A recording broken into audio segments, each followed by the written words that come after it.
नमस्कार साथियों, मैं राकेश पूर्विया स्वागत करता हूं मेरे YouTube चैनल राकेश पूर्विया पर। रासायनिक अभिक्रियाओं के बारे में हम समझ रहे थे और कल थी रक्षाबंधन और रक्षाबंधन की आपको बहुत बहुत शुभकामनाएं मेरी तरफ से। तो आज हम शुरू करते हैं अगला हमारा बिंदु विस्थापन अभिक्रियाओं के बारे में। हम जो चैप्टर पढ़ रहे हैं लेसन 1 क्लास 10th का रासायनिक अभिक्रियाओं समीकरण पढ़ रहे हैं, जिसके अंतर्गत हम आज भाग 6 लेके आए हैं आपके सामने और उसमें हम पढ़ेंगे विस्थापन अभिक्रिया। क्या पढ़ेंगे आज हम? विस्थापन अभिक्रिया क्या होती है, इसको ध्यान से आप समझिएगा। विस्थापन अभिक्रिया, विस्थापन अभिक्रिया क्या होती है समझिए। देखिए, विस्थापन अभिक्रिया से तात्पर्य यह है कि जब एक तत्व किसी एक यौगिक से अभिक्रिया करे, ध्यान से समझिए, कोई एक तत्व किसी एक यौगिक से अभिक्रिया करे और अभिक्रिया करने के बाद में जो तत्व यौगिक से अभिक्रिया कर रहा है तो वो जो तत्व होना चाहिए सक्रिय होना चाहिए। क्या होना चाहिए? सक्रिय। और उस यौगिक के अंदर जो कम सक्रिय तत्व है उसको वो हटा देगा, विस्थापित कर देगा। तो समझिए, इसको मैं एक एग्जाम्पल के तौर पे आपको समझाता हूं, इससे आपको ज्यादा समझ में आ जाएगा। देखिए आप ध्यान से, Fe की क्रिया CuSO4 से करवा रहा हूं। ध्यान दीजिए, ये तत्व है और ये यौगिक है। ये आयरन है, लोहा, ये है कॉपर सल्फेट। क्या है ये? Copper sulphate. ये है लोहा। अब लोहे की क्रिया कॉपर सल्फेट के विलयन के साथ में हो रही है, तो होने से क्या होगा? Fe क्या करेगा? इस कॉपर का स्थान ले लेगा, यानी कि Fe कॉपर की जगह पे चला जाएगा और कॉपर को यहां से हटा देगा। हटाने से तात्पर्य उसको विस्थापित कर देगा, वहां से निकाल देगा, विस्थापन कर देगा। तो ध्यान से समझिए, Fe जब कॉपर को यहां से निकाल देगा तो क्या बनेगा? FeSO4 फेरस सल्फेट बनेगा और कॉपर यहां से बाहर निकल जाएगा, यानी कि विस्थापन हो जाएगा इसका और आउट हो जाएगा। तो ये जो ऐसी अभिक्रिया जो होती है जिसमें एक सक्रिय तत्व, ये सक्रिय तत्व कम सक्रिय तत्व को क्या कर देता है? यहां से विस्थापित कर देता है। ध्यान से समझिए, सक्रिय तत्व किसी यौगिक में से कम सक्रिय तत्व को क्या कर देता है? विस्थापित कर देता है। तो ऐसी अभिक्रिया क्या कहलाती है? विस्थापन अभिक्रिया कहलाती है। तो यहाँ Fe ने कॉपर को यहां से क्या किया? विस्थापित कर दिया और Fe चला गया कॉपर के स्थान पर, तो क्या बन गया? FeSO4 और कॉपर बाहर निकल गया। तो ये जो अभिक्रिया है किसका उदाहरण है? विस्थापन अभिक्रिया का उदाहरण है। तो सक्रिय तत्व क्या करते हैं? सक्रिय जो तत्व होते हैं वो क्या करते हैं? कम सक्रिय तत्व को किसी यौगिक में से क्या करते हैं? विस्थापित कर देते हैं। तो ऐसी अभिक्रिया को हम क्या कहते हैं? विस्थापन अभिक्रिया। ये विस्थापन अभिक्रिया का एग्जाम्पल है। मैं और एग्जाम्पल स्टूडेंट आपके सामने लेता हूं। देखिए, मैं लेता हूं आपके सामने स्टूडेंट, ध्यान से समझिए इसको। जिंक क्रिया हम करवा रहे हैं कॉपर सल्फेट से।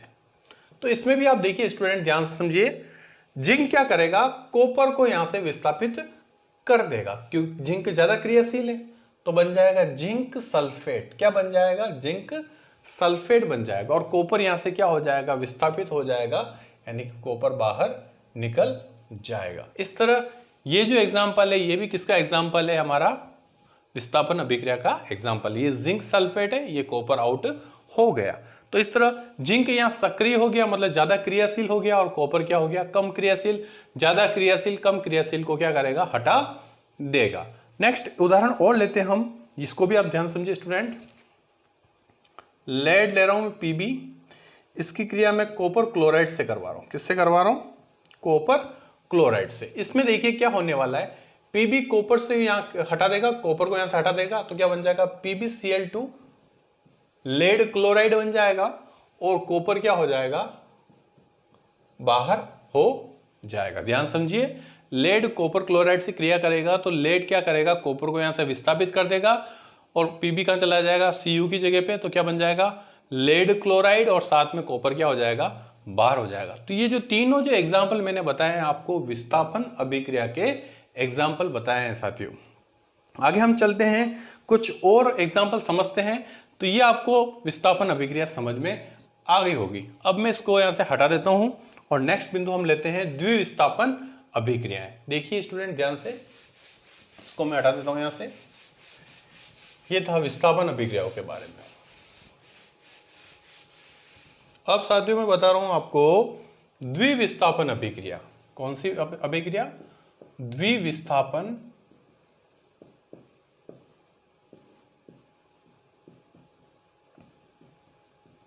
अभिक्रिया। शब्द को ध्यान से देखिए, यहां लिखा है द्विविस्थापन। अभी हमने जो पढ़ा था वो विस्थापन पढ़ा था।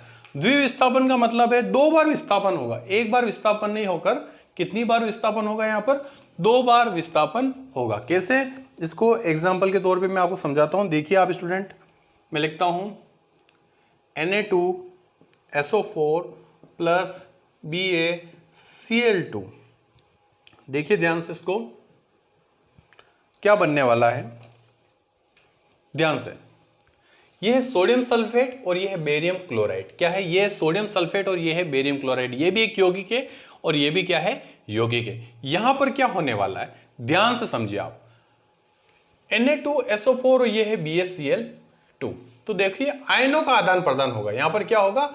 आयनों का आदान प्रदान। तो Na पॉजिटिव होता है, SO4 होता है नेगेटिव, Ba पॉजिटिव होता है, Cl होता है नेगेटिव। तो आयनों का यहां पर क्या होगा? आदान प्रदान होगा।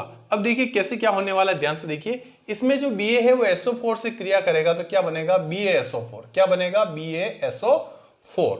और ये Na क्लोरीन से क्रिया करेगा Cl से तो क्या बनेगा? NaCl, नमक बनेगा, NaCl बनेगा, नमक बनेगा। ध्यान समझिए, ये सोडियम सल्फेट है, ये बेरियम क्लोराइड है, ये पॉजिटिव, ये नेगेटिव, ये पॉजिटिव और ये नेगेटिव। यहां पर क्या होगा? आयनों का आदान प्रदान, यानी कि द्विविस्थापन अभिक्रिया के अंतर्गत एनसीईआरटी बुक में इसकी डेफिनेशन दी गई है। ऐसी अभिक्रिया जिनमें क्या हो? आयनों का आदान प्रदान होता है, ऐसी अभिक्रिया द्विविस्थापन अभिक्रिया कहलाती। तो आयनों का क्या हो रहा है? एक्सचेंज हो रहा है, आदान प्रदान हो रहा है यहां पर। तो देखिए BaSO4 से क्रिया कर रहा है, प्लस ए माइनस से क्रिया कर रहा है, BaSO4 बन रहा है, NaCl से क्रिया कर रहा है तो क्या बन रहा है? NaCl, नमक बन रहा है। अब इस अभिक्रिया को देख लीजिए, संतुलित कर लेते हैं। अगर संतुलित नहीं है, सोडियम यहाँ 2 है या 1 ही है तो मैं 2 कर देता हूं। जैसे 2 करूंगा तो क्लोरीन भी कितना हो जाएगा? 2। इधर भी क्लोरीन कितने हैं? 2। अब आगे देखिए बेरियम 1 है तो बेरियम 1 है, SO4, यानी कि अभिक्रिया क्या है? संतुलित। अब ध्यान से देखिए, यह है द्विविस्थापन अभिक्रिया का एग्जाम्पल। अगली बात करते हैं, जो BaSO4 बनेगा, मैं एक तीर का निशान लगाता हूं, ये इसका मतलब ये है कि जब ये अभिक्रिया करवाओगे तो BaSO4 का अवशेप बनेगा, मतलब विलयन के अंदर ये पूरा घुलेगा नहीं, तो ये अवशेप के रूप में प्राप्त होगा। किस रूप में प्राप्त होगा? अवशेप के रूप में प्राप्त होगा। और ये अवशेप होगा वो श्वेत रंग का होगा, सफेद रंग का होगा, श्वेत रंग का अवशेप होगा। तो ऐसी अभिक्रियाएं जिसमें अवशेप प्राप्त होता है, ऐसी अभिक्रियाओं को अवशेपण अभिक्रिया कहते हैं। तो ये एग्जाम्पल किसका हो गया? द्विविस्थापन अभिक्रिया का एग्जाम्पल तो है ही, साथ में ये अवशेपण अभिक्रिया का एग्जाम्पल भी है। तो ऐसी अभिक्रिया को क्या बोलते हैं हम? अवशेपण अभिक्रिया। अवशेपण अभिक्रिया कहते हैं। ऐसी अभिक्रिया को हम क्या कहते हैं? अवशेपण अभिक्रिया कहते हैं। तो ध्यान दीजिए स्टूडेंट, द्विविस्थापन अभिक्रिया का एग्जाम्पल भी है और यही एग्जाम्पल अवशेपण अभिक्रिया का भी है। तो एग्जाम में पूछे अगर आपको द्विविस्थापन अभिक्रिया का एग्जाम्पल लिखिए तो आप लिख सकते हैं, और साथ में अगर यूं पूछ ले अवशेपण अभिक्रिया का एग्जाम्पल लिखिए तो आप यही एग्जाम्पल लिख सकते हैं। आगे चलते हैं, एक एग्जाम्पल और लेते हैं। देखिए मैं लेता हूं PbNO3 whole twice plus Ki, यानी इसको बोलते हैं लेड नाइट्रेट। क्या बोलते हैं इसको? Lead nitrate. इसको बोलते हैं पोटेशियम आयोडाइड। इनकी क्रिया करवाने से क्या बनेगा? लेड आयोडाइड बनेगा और साथ में क्या बनेगा? KNO3 पोटेशियम नाइट्रेट बनेगा। क्या बनेगा? Potassium nitrate. यहां देखिए ये प्लस, ये माइनस, ये प्लस, ये माइनस। आयनों का आदान प्रदान होगा। देखिए Pb की क्रिया I से हो जाएगी तो PbI2 का निर्माण होता है, लेड आयोडाइड का निर्माण होता है, और K की क्रिया NO3 से होगी तो क्या बनेगा? पोटेशियम नाइट्रेट का निर्माण हो जाएगा। यहां पर भी क्या हो रहा? आयनों का आदान प्रदान हो रहा है स्टूडेंट। तो ये मैंने बताया आपको द्विविस्थापन अभिक्रिया का एग्जाम्पल है। इसको हम संतुलित कर लेते हैं। अगर ये संतुलित नहीं है, देखिए Pb1 है, N कितने हैं? 2, या N 1 ही है तो मैं 2 करने के लिए मैं क्या करता हूं? यहाँ 2 लिख देता हूं। तो N कितने हो गए? 2। तो K भी कितने हो गए? 2। तो K यहाँ 1 ही है, यहाँ 2 कर दिए।